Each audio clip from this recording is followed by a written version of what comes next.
This happened on New Year's Eve in 2017, and even now, years later, I still catch myself replaying it in my head whenever winter comes around.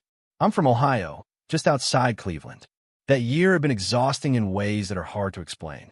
I'd stayed behind at school after the semester ended for personal reasons, which meant Christmas passed quietly while everyone else went home. By the time I finally booked my flight back, I felt emotionally drained and just wanted the year to be over.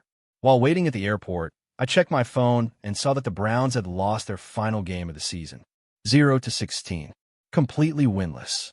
It sounds ridiculous, but that moment felt symbolic, like the universe was making sure the year ended on the worst note possible. My flight landed late, which messed up my family's New Year's plans.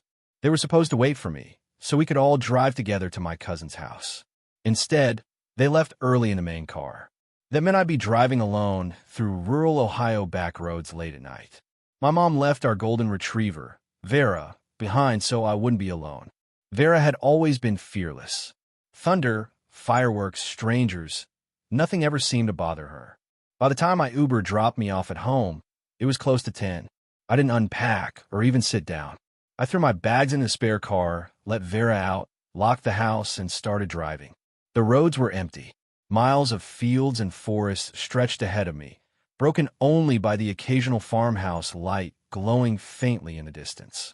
There was a thin layer of snow on the ground, just enough to reflect my headlights. No radio, no traffic, just the hum of the engine and darkness. About halfway into the drive, Vera started whining. At first, I ignored it, but then she stood up and started pacing. I sighed and pulled over at the first clearing I could find. The moment I stepped out, I realized how isolated I was. The woods felt impossibly dark, like a wall of black surrounding the car. Without the snow reflecting my headlights, I wouldn't have been able to see anything at all. I let Vera out without a leash. She sniffed around near the trees, tail wagging lazily. Then I heard it. A loud, violent crashing noise came from deep within the woods. This wasn't a branch snapping. It sounded heavy, forceful, like something large moving quickly through the trees. Before I could react, Vera bolted. She sprinted straight into the woods and vanished between the trees.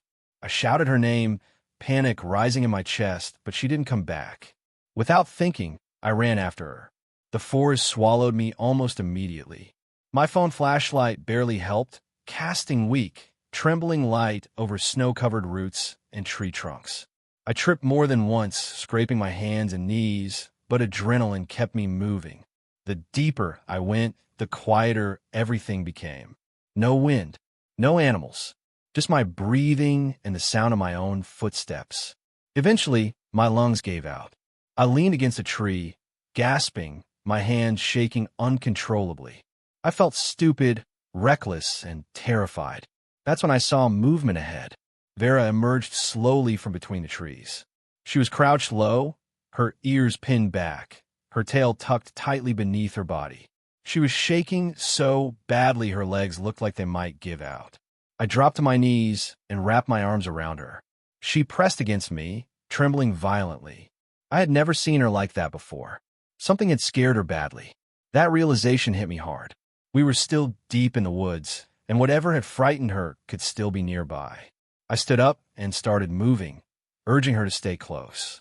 She didn't leave my side. Then I heard it again. Heavy footsteps, branches snapping, slow, deliberate. We ran. The sound followed us, not rushing, not stopping, just close enough to let me know it was there. When we finally reached the car, I threw Vera inside and slammed the door. As I jumped into the driver's seat, I glanced back toward the woods. 3 figures stood at the edge of the tree line. They didn't move. They just watched. I started the car and sped away, my hands shaking so badly I could barely control the wheel. A few miles later, Vera whimpered. I glanced over and saw blood soaking in her fur. There was a deep cut near her shoulder blade. Someone had hurt her. I pulled over, grabbed the first aid kit, and did what I could. She survived. I never told my parents what happened that night. Some things feel safer when you keep them to yourself. I still don't like driving in heavy snow, especially on New Year's Eve. No matter how many years pass, my mind always drifts back to that night, and my stomach tightens the same way it did then. This happened a few years ago when I was driving to my parents' house in upstate Pennsylvania to spend New Year's with them. They live a few hours away, far enough that I had to leave in the late afternoon if I wanted to arrive before midnight. I didn't mind the drive. I've always liked long trips, especially when I'm alone. Something about the quiet helps me think. When I left, the weather was fine. Cold, but clear. The sky was gray and heavy, but snow wasn't mentioned in the forecast. About an hour into the drive, small flakes started drifting down. At first, it looked almost peaceful. I even remember smiling to myself, thinking it felt fitting for New Year's Eve. That didn't last. The snow picked up fast. Within 30 minutes, the flurries turned into thick sheets of white, blowing sideways across the road. Visibility dropped until I could barely see more than a few car lengths ahead of me. The highway started to look unfamiliar, like I was driving through a tunnel made of snow. My car wasn't meant for that kind of weather. It was a small sedan, light and low to the ground. When the tires slipped slightly on a gentle incline, panic shot through me. I slowed down, gripping the steering wheel tightly, my knuckles turning white. I didn't want to admit it, but I was scared. After another close slip, I decided it wasn't worth risking my life. I pulled over onto the shoulder, far enough from the road that passing cars, if there were any, wouldn't clip me. Snow was already piling up around the tires. I texted my parents, telling them I was stuck in a storm, but okay for now. They called immediately, worried sick. My dad offered to come get me, but the thought of him driving through that blizzard terrified me even more. I told him I'd wait it out and call for help if things didn't improve. The snow didn't improve. It got worse. The wind howled against the car, rocking it slightly. Snow packed itself against the doors and windshield. I turned the engine on and off every so often, try to conserve gas while keeping myself warm. I sat there in silence, listening to the storm and feeling smaller by the minute. The isolation started to get to me. Then I saw headlights in my rearview mirror. For a brief moment, I felt pure relief. A snowplow emerged from the whiteout, pulling up beside my car. I almost laughed out loud. Someone had found me. I rolled down my window as the driver leaned out. He was an older man, probably late 50s or early 60s, with a deeply lined face and tired eyes. He wore a thick jacket and a black knit cap pulled down low. He asked if I was okay in a rough, gravelly voice. I explained my situation. He listened quietly, nodding. After a moment, he offered me a ride. I hesitated. I didn't know him, and something about his stillness made me uneasy. But staying alone in my car all night felt dangerous too. Against my better judgment, I agreed. I grabbed my bag and climbed into the cab of the snowplow. At first, the warmth was comforting. I felt my shoulders relax as the heat seeped into my frozen fingers. He asked where I was headed, and I told him. He nodded and pulled back onto the road. For the first few minutes, everything felt normal. Then I noticed we weren't going the right way. The GPS on my phone showed we were heading in the opposite direction of my parents' house. At first, I thought maybe I'd misread it, but as the minutes passed, I became sure. I asked him, trying to keep my voice calm, if we were going the right way. His grip on the steering wheel tightened slightly. He said we were taking a shortcut, that the back roads were safer than the highway in storms like this. He didn't look at me when he said it. Something about the way his tone changed made my stomach knot. I started noticing details I hadn't before. Empty liquor bottles rolled around near his feet. Torn, outdated maps were stuffed into side pockets. And wedged between the seats, partially hidden, was a knife. My heart began pounding so hard I was sure he could hear it. The GPS kept recalculating. Turn after turn was missed. We were going deeper into unfamiliar territory, away from any main road. Fear settled in. I scanned the darkness outside, desperately looking for a sign of life. That's when I saw it, a house in the distance. Just one, standing alone with a porch light glowing faintly through the snow. I didn't think. I grabbed the door handle and kicked it open as hard as I could. Cold air slammed into me as I tumbled out onto the road. Pain shot through my leg as I hit the ground, but adrenaline drowned it out. I scrambled to my feet and ran. I heard the man shout something behind me. I didn't look back. I ran through the snow until I reached the house, pounding on the door and screaming for help. A couple opened it, and pulled me inside without hesitation. I collapsed on the floor, shaking uncontrollably. They called the police. By the time officers arrived, the snowplow was gone. I still think about what would have happened if I hadn't jumped when I did. I've never really liked parties. Even when I was younger, the idea of crowded rooms, loud music, and forced celebration always felt exhausting. New Year's Eve, especially, never made sense to me. Everyone acting like the calendar flipping over somehow erased the mess of the previous year. Growing up in rural northwestern Ontario, New Year's Eve meant something very different. My dad and I would go ice fishing. No fireworks, no countdowns, just a frozen lake, the sound of the wind moving through trees, and the steady creak of ice beneath our boots. It was quiet, honest. It felt real. After my dad passed away, I kept the tradition alive. At first, I went alone. Later, I started bringing a couple of close friends. It wasn't about the fishing. It was about being somewhere that felt untouched, especially on a night when the rest of the world felt loud and artificial. A few years ago, my friends Nate and Trevor agreed to come with me on New Year's Eve. Nate had a truck built for winter conditions, lifted with proper snow tires. Trevor was the cautious one, always double-checking gear and supplies. I was the one who picked the lake. It was remote. That was the point. The lake sat deep in the woods, far from any main road. There were no cabins, no cell service, no nearby towns. Just trees, snow, and silence. We'd fished there before, and we'd never seen another person. We left in the late afternoon, timing it so we'd reach the lake just before dark. The sky was already fading to that dull winter blue when we turned off the highway onto the logging road. Snowbanks rose on either side, and tire tracks from earlier vehicles had already started to fill in. The drive felt longer than usual. None of us said much. The farther we went, the quieter it got, like sound itself was being swallowed by the woods. When we finally reached the trailhead, the sun was gone. The only light came from Nate's headlights cutting through falling snow. That's when I noticed him. A man stood just off to the side of the trail, partially hidden among the trees.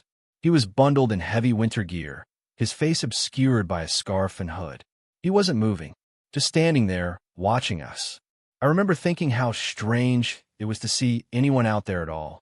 Before I could say anything, the man suddenly ran toward the truck, waving his arms wildly. He was shouting, his voice frantic and breathless. He said his friend had fallen through the ice and that he needed help immediately. Panic is contagious. The moment he said someone had fallen through, logic disappeared. Nate grabbed a flashlight. Trevor opened the back to grab rope. I didn't stop to question why we hadn't seen any other vehicles or gear. We followed him down the trail. He moved fast, almost too fast considering the snow and uneven ground. We had to jog to keep up. My boots slipped more than once, and each time I fell behind, a sense of unease crawled up my spine. Something felt wrong. We weren't heading toward the usual fishing spots. Instead of angling toward the open section of the lake, he led us along a darker stretch of shoreline where the trees pressed close together. The flashlight beams felt weak against the shadows. I asked him where exactly his friend fell through. He didn't answer. That's when we stepped out onto the ice and saw the other two men. They stood near a cluster of trees at the edge of the lake, dressed in dark winter clothing. One of them raised his arm, and the metallic shape in his hand caught the light. A gun. Time slowed down in a way I've never experienced before. My mind tried to reject what I was seeing, like it was some kind of misunderstanding that would resolve itself if I waited long enough. The man who had led us there turned around. He wasn't panicked anymore. He was smiling. That was when it hit me. We'd been set up. The man with the gun told us to drop everything. Slow. No sudden movements. His voice was calm, practiced, like he'd done this before. We did exactly what we were told. Wallets, phones, knives, flashlights, everything went onto the ice. My hand shook so badly I could barely unclasp my gloves. I could hear my own breathing inside my hood, loud and uneven. One of the men stepped closer and demanded our keys. Nate hesitated for half a second too long. The gun lifted slightly. That was all it took. Nate tossed the keys onto the ice, his face pale. They forced us back toward the trees, keeping the gun trained on us the entire time. The cold suddenly felt unbearable. Not just physically, but mentally. Every breath burned. Every second stretched painfully long. One of the men climbed into Nate's truck and started up. The sound of the engine echoed across the frozen lake, loud and final. I remember thinking how absurd it was, how something as ordinary as an engine starting could feel like the sound of everything falling apart. The truck drove off, headlights disappearing into the trees. The others followed, melting into the darkness, leaving us standing there on the ice with nothing. For a few seconds, none of us moved. Then Trevor swore under his breath, his voice shaking. Nate dropped to his knees, staring at the empty trail where his truck had vanished.